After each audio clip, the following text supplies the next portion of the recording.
उस समय हम एक फुटबॉल मैच जीते थे, तो उसी की खुशी में शाम को हमने एक पार्टी की थी। और उसी पार्टी पे जाने से पहले मेरी बहन ने बताया था कि वो प्रेग्नेंट है। लेकिन जाने से पहले उसने ये भी कहा था कि मैं 2-3 राइड्स पूरी कर लूँ। एक्चुअली वो राइड्स हमारे काफ़ी काम आती हैं, लेकिन मैं वो राइड्स लेना नहीं चाह रहा था और अब पार्टी पे जाना चाह रहा था। पर 2-3 राइड्स पूरी करके जब मैं वहाँ केमिस्ट शॉप पे पहुँचा और वहाँ से जब बाहर निकला और गाड़ी में बैठने लगा, तब अचानक मुझे लगा कि पीछे कोई बैठा है। मुड़ के देखा तो नेहा बैठी थी। मैंने उससे कहा कि मैम, मैं जी आपकी राइड पूरी नहीं कर सकता, दूसरी ले लीजिए। लेकिन वो मान ही नहीं रही थी। तब मैंने भी देखा कि चलो 20 मिनट की बात है, उसको उसकी डेस्टिनेशन पे छोड़कर मैं पार्टी पे चला जाऊँगा। हम अपनी डेस्टिनेशन की ओर बढ़े और जब पहली बार उसने लोकेशन चेंज करी तो मैंने कुछ भी नहीं कहा। पर वो जब बार-बार लोकेशन चेंज कर रही थी, तब मुझे शायद थोड़ा गुस्सा आ गया। मैं उसे काफ़ी कुछ कहना चाहा, लेकिन रियर व्यू मिरर में जब मेरी नज़र पड़ी तो वो रो रही थी, क्योंकि कुछ देर पहले वो शायद किसी से फ़ोन पे झगड़ रही थी। जब दोबारा मेरी उन पे नज़र पड़ी तो वो टैबलेट जैसी चीज़ निकाल के खा रही थी। मुझे लगा कि वो दवाई है। फाइनली मैंने उनको उनकी डेस्टिनेशन पे छोड़ दिया। जीके मार्केट के ठीक सामने ही पहुँचते मुझे बैक सीट से कुछ गिरने की आवाज़ आई। मुड़ के देखा तो उसका मोबाइल फ़ोन गिरा था। वो ऑलरेडी इतना परेशान थी कि मोबाइल के बिना वो और भी ज़्यादा परेशान हो जाती। तो मैं उसके घर गया और उसका फ़ोन लुटाया।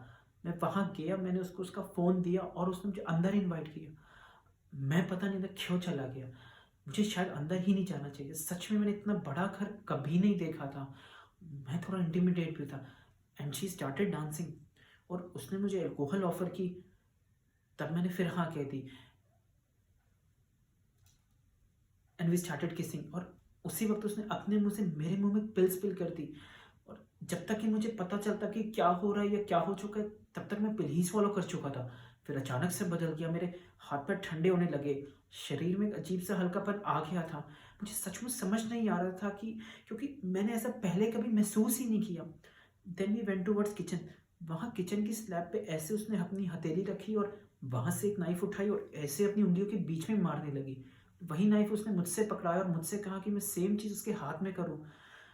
मैं ऑलरेडी इतने नशे में था कि ऐसे में मेरे पूरा सर घूम रहा था, मुझे कुछ समझ नहीं आ रहा था कि क्या हो रहा है। तब मैंने फिर हाँ कह दी। लेकिन मुझे डर था कि जब मैं उसकी उँगलियों के बीच में चाकू मार रहा था कि कहीं कुछ हो ना जाए, वही हुआ। अचानक से बीच में यहाँ ऐसे हथेली के चाकू लगकर बहुत खून बहा। मैं उसका हाथ धुलवाने की कोशिश करी, नाई साफ करने की कोशिश करी and then we just got intimate. उसके बाद हम बेडरूम की ओर बढ़े। वो बेडरूम मुझे हमेशा याद रहेगा। It was black and white. वहाँ उसकी इतनी बड़ी एक पोर्ट्रेट भी थी। बस यही एक लास्ट चीज़ है जो मुझे याद है, क्योंकि कुछ देर बाद मैं सीधा किचन में उठा और बेडरूम से लेकर किचन तक के बीच में क्या हुआ मुझे कुछ याद ही नहीं। घर जाने की तैयारी में मैं किचन से सीधा बेडरूम में गया और उसे उठाने की कोशिश की। जब मैं वहाँ गया उसे उठाने की कोशिश की, तब अचानक मैंने देखा कि हाथ में कुछ गीला सा लगा हुआ है। गौर से देखने की कोशिश करी, तब मुझे समझ आया वो क्या है। मुझे सचमुच समझ नहीं आ रहा था वो कैसे हुआ, कब हुआ, लेकिन मैं बहुत डर गया था। लेकिन मैं इतना ज़रूर जानता था कि अगर मुझे वहाँ पे कोई देख लेता तो वो मेरी लाइफ़ के लिए अच्छा नहीं होता। तो इसलिए मैं सीधा बेडरूम से सीधा हॉल में भागा और जो कुछ भी मेरे हाथ में आया मैंने उससे खून के निशान साफ़ करने की कोशिश करी, वो फिंगरप्रिंट्स मिटाने की कोशिश की, वो चाकू मैंने अपनी जेब में डाला, वहाँ से भाग गया। बस यही मेरी एक गलती है। लेकिन इन 7 महीनों मैं तब से लेके आज तक रोज़ याद करता हूँ कि ऐसा क्या हुआ था उस बीच? क्या होता योर ऑनर? क्या होता अगर मैं वहाँ से क्या क्या होता अगर मैं वहाँ से डर के नहीं भागता?